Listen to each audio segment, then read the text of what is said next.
चंदेरी रात के घने जंगलों की वो अंधेरी रात थी। चारों ओर एक अजीब सा सन्नाटा पसरा हुआ था। अचानक चारों ओर से सियार, भेड़िया, लोमड़ी और कुत्तों के रोने की भयानक आवाज आने लगी और तभी बदहवास दौड़ता शास्त्री आया, जिसने मजबूती से पकड़े कुछ अपनी छाती से लगा रखा था। उसकी सांसें फूल रही थी, पसीना बहे जा रहा था। उसने दौड़ते हुए पलटकर देखा, लेकिन गड्ढे में पैर पड़ने से वो गिर पड़ा और उसके हाथ से मोटी सी किताब भी छूट गई थी। शास्त्री जल्दी से संभाल कर उठा और किताब की ओर दौड़ा, लेकिन थम गया। उसने देखा अंधेरे में दो लाल आंखें उसे घूर रही थी। शास्त्री डर से चीख पड़ा, नहीं! शास्त्री की चीख गूंजते ही जंगली जानवरों ने रोना बंद कर दिया था। अगले ही पल चंदेरी के उस जंगल को सन्नाटे ने फिर से अपनी गिरफ्त में ले लिया था। अगले दिन चंदेरी में हंगामा सा मचा हुआ था। चंदेरी के लोग पुलिस के साथ मिलकर जंगल में शास्त्री को तलाश रहे थे। जंगल में एक लंबी तलाश के बाद शास्त्री का शरीर उन्हें मिला, जिस पर पंजों के निशान थे। ये देख एक आदमी बोला, लगता है जंगली जानवर ने शास्त्री पर हमला किया था। अगर जंगली जानवर का हमला था तो वो शास्त्री को खा क्यों नहीं गया? और जंगल के इस हिस्से में शास्त्री क्या करने आया था रात में, वो भी अकेले? इंस्पेक्टर की बात सुनकर सभी हैरान रह गए। इंस्पेक्टर ने आगे कहा, आसपास जंगली जानवर के निशान भी नहीं है, मतलब मामला कुछ ज्यादा पेचीदा है। तभी हवालदार चीख उठा, सर, शास्त्री अभी जिंदा है। तुरंत शास्त्री को उठाकर चंदेरी के अस्पताल ले जाया गया। डॉक्टर्स ने दिन रात शास्त्री पर मेहनत की। तभी 2 दिन बाद शास्त्री को होश आया और वो पागलों की तरह चीखने लगा, अनर्थ, घोर अनर्थ! चंदेरी के बुरे दिन फिर से आने वाले हैं। सब बर्बाद हो जाएगा। वो आने वाली है। वो? कौन वो आने वाली है? शास्त्री की चीख पुकार सुनकर आए एक आदमी ने पूछा, तो कांपते हुए शास्त्री ने जवाब दिया, स्त्री फिर से आने वाली है। स्त्री का नाम सुनते ही सभी के चेहरे का रंग उड़ गया और डर से कांप उठे। तब डॉक्टर ने घबराते हुए बोला, स्त्री तो हमेशा के लिए चंदेरी से जा चुकी है न शास्त्री, फिर वो दोबारा कैसे आ सकती है? तुमने ही तो चंदेरी पुराण में से बताया था हमेशा के लिए स्त्री से छुटकारा पाने का रास्ता। वही चंदेरी पुराण तो मुझसे छीन कर वो ले गया। उसमें दोबारा स्त्री को बुलाने का रहस्य भी लिखा था। ये सुनते ही वहाँ खड़े लोग डर से कांप उठे थे। शास्त्री ने अपने माथे से पसीना पोंछते हुए कहा, अगले सप्ताह शनि अमावस्या है। उसी दिन स्त्री को दोबारा बुलाया जा सकता है। इसलिए शनि अमावस्या से पहले चंदेरी पुराण को तलाशो, नहीं तो चंदेरी की गलियों में फिर से मौत बनकर स्त्री घूमेगी। शास्त्री की इस चेतावनी से पूरा चंदेरी कांप उठा। चंदेरी का बच्चा बच्चा चंदेरी पुराण को तलाशने लगा था। जैसे जैसे शनि अमावस्या नजदीक आती गई और चंदेरी पुराण लापता रहा, चंदेरी के लोग स्त्री लौटने की कल्पना से कांपने लगे थे। सभी ने दोबारा अपने घरों की दीवार पर लिखना शुरू कर दिया था, ओ स्त्री कल आना। चंदेरी के मर्दों ने दिन ढलने के बाद घरों से निकलना बंद कर दिया था। शनि अमावस्या की रात एक अजीब सा सन्नाटा चंदेरी में छाया था। दूर तलक सड़क पर आवारा कुत्ता तक नजर नहीं आ रहा था। लेकिन चंदेरी के जंगल में बेखौफ सोनू और मोनू चले जा रहे थे। मोनू ने हाथ में लालटेन थाम रखी थी और सोनू ने एक झोला लटका रखा था और हाथ में चंदेरी पुराण पकड़ रखी थी। सोनू, तू अभी भी सोच ले, कहीं ऐसा ना हो कि स्त्री को बुलाकर हम दोनों फंस जाए, क्योंकि हम दोनों लड़के हैं और लड़कों का ही तो शिकार करती है स्त्री। स्त्री हमारा शिकार नहीं करेगी, बल्कि हमारे इशारे पर नाचेगी। मोनू, चंदेरी पुराण में साफ लिखा है, शनि अमावस्या को स्त्री को अभिमंत्रित करके बुलाने पर स्त्री बुलाने वाले की गुलाम हो जाती है।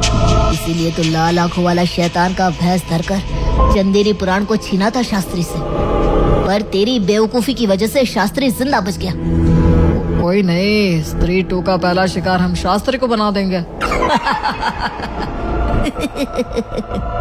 दोनों हंसने लगे। जंगल में घने पीपल के पेड़ के नीचे दोनों रुके।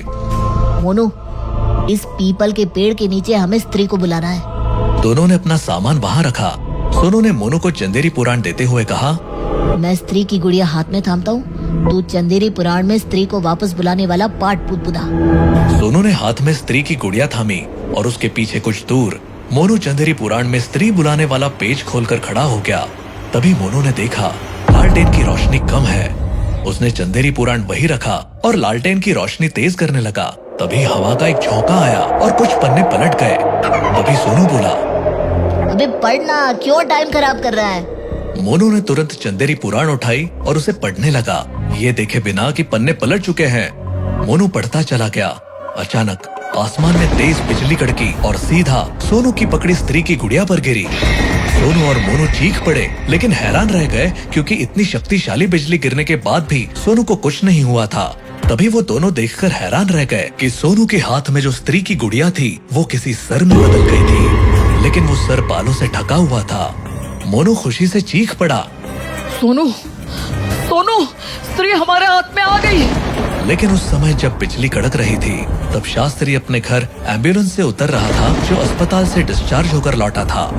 वो आसमान में कड़कती बिजली को देखकर कांप उठा था। ये बेमौसम की बिजली नहीं, कयामत की बिजली है। अब चंदेरी को कोई नहीं बचा पाएगा। उधर सोनू और मोनू हैरानी से हाथ में आए उस सर को देख रहे थे। सोनू, चेहरा तो स्त्री का था, सुना है बहुत खूबसूरत था। हाँ यार, अब तो कंट्रोल नहीं हो रहा। कहते हुए सोनू ने उस सर पर से बाल हटाए तो वो चीख पड़ा। बालों के नीचे से निकला चेहरा एक भयानक मर्द का था। अचानक उस चेहरे ने आंखें खोली। वो आंखें खोलते हुए खून की तरह लाल और भयानक थी। अचानक वो चेहरा भयानक हंसी हंसने लगा। ये देख सोनू ने घबरा कर उस चेहरे को फेंक दिया, लेकिन वो चेहरा गिरा नहीं बल्कि हवा में खड़ा होकर कहकहे लगाने लगा। ये देख सोनू मोनू चीखते हुए भागने लगे। अचानक गोली की रफ्तार से वो चेहरा सोनू पर उछला और एक झटके में सोनू की गर्दन को अपने मुंह में दबाकर खा गया। सोनू का सर कटा धड़ जमीन पर गिरा और ये देख मोनू ने वहाँ रखा लकड़ा उठा लिया और चेहरे की ओर दौड़ा। करीब आकर उसने लकड़ा चेहरे को मारा, लेकिन चेहरे से टकराकर लकड़ा मिट्टी की तरह बिखर गया। ये देख मोनू पलटकर डर से भागा, लेकिन चेहरे ने उछलकर मोनू की गर्दन को अपने मुंह में निगल लिया और मोनू को सर कटी लाश बनाकर पटक दिया। अगली रात से जो भी लड़की चंदेरी की गलियों में दिखाई पड़ती वो सुबह तक गायब होने लगी थी। लड़कियों का इस तरह गायब होने से चंदेरी में तहलका मच गया था, लेकिन सब हैरान भी थे कि लड़कों को गायब करने वाली स्त्री इस बार लड़कियों को क्यों गायब कर रही थी। इस बात का जवाब शास्त्री के पास भी नहीं था, लेकिन शास्त्री बोला, हमें जवाब को चंदेरी के जंगल में तलाशना होगा, जहाँ शनि अमावस्या की रात बिजली गिरी थी, क्योंकि किसी ने स्त्री को बुलाने की कोशिश की थी और अगर स्त्री आ गई तो अब वो बुलाने वाले की गुलाम है। हो सकता है उसी के इशारे पर स्त्री लड़कियों को गायब कर रही है। स्त्री के खौफ से डरे लोग अब जंगल में जाना ही नहीं चाहते थे, लेकिन चंदेरी के लोगों के पास अब रास्ता भी एक ही बचा था कि वो शास्त्री की बात को माने। इसीलिए चंदेरी के सारे लोग दिन के समय जंगल में उस जगह को तलाशने में जुट गए जहाँ बिजली गिरी थी। वो जगह तो नहीं मिली, लेकिन वो लोग उस पीपल के पेड़ के नीचे पहुँच गए जहाँ उन्हें 2 सरकटी लाशें सड़ते हुए मिली थी और वहीं एक जगह चंदेरी पुराण भी पड़ी थी। शास्त्री ने सबसे पहले चंदेरी पुराण अपने कब्जे में ली, फिर सरकटी लाशों को देखकर चंदेरी पुराण के पन्ने पलटे और वो खुद सिहर उठा। ये दोनों जो भी थे, इन मूर्खों ने स्त्री को नहीं बुलाया बल्कि सरकटा को बुलाया। वही इन दोनों का सर काट कर खा गया। सरकटा? अब ये सरकटा क्या है? सभी की जबान पर ये एक ही सवाल था, जिसका जवाब देते हुए शास्त्री ने बताया, सरकटा वो है जिसने स्त्री को स्त्री बनाया था। सन 1000 के करीब सरकटा चंदेरी के जंगल का एक लुटेरा था, लेकिन वो चंदेरी का राजा बनना चाहता था। तब चंदेरी के राजा को युद्ध में हराना नामुमकिन था, इसलिए एक तांत्रिक की मदद से सरकटा ने एक वैश्या को उठा लिया था और उस तांत्रिक ने उस वैश्या को स्त्री में बदल दिया था, जिसका काम था चंदेरी के नौजवानों को गायब कर देना। जिस दिन सारे नौजवान चंदेरी से गायब हो जाते, उस दिन लुटेरा सरकटा चंदेरी के रियासत पर अपना कब्जा कर लेता। जब स्त्री नौजवानों को गायब करने लगी, तब राजा को संदेह हुआ और फिर एक दिन राजा ने सरकटा का सर काटकर उसे मरने की जगह नरक में सड़ने के लिए भेज दिया। लेकिन स्त्री हाथ में नहीं आई। तब उसका तोड़ निकाला गया और दीवारों पर लिखना शुरू कर दिया, ओ स्त्री कल आना। मगर उन दोनों मूर्खों ने सरकटा को नरक से निकाल लिया और अब वो कहर बरसा रहा है। सरकटा को खत्म करने के लिए हमें स्त्री को बुलाना होगा। स्त्री अपना बदला लेने के लिए सरकटा को खत्म कर सकती है, तब उसे भी मुक्ति मिल जाएगी। चंदेरी के लोगों के पास दूसरा चारा नहीं था। उन्होंने चंदेरी पुराण से स्त्री को बुलाने का नया रास्ता तलाशा और स्त्री को बुलाया। फिर से बिजली कड़की और चंदेरी के चौराहे पर गिरी औरत स्त्री में बदल गई। चंदेरी के सारे लोग अपने घरों में छिपे थे। अब चंदेरी के सुनसान सड़कों पर सिर्फ 2 लोग थे, एक सरकटा और दूसरी स्त्री। और इन दोनों को एक दूसरे की तलाश थी। चंदेरी के चौराहे पर दोनों एक दूसरे से टकराए और सरकटा गुस्से से चीख पड़ा।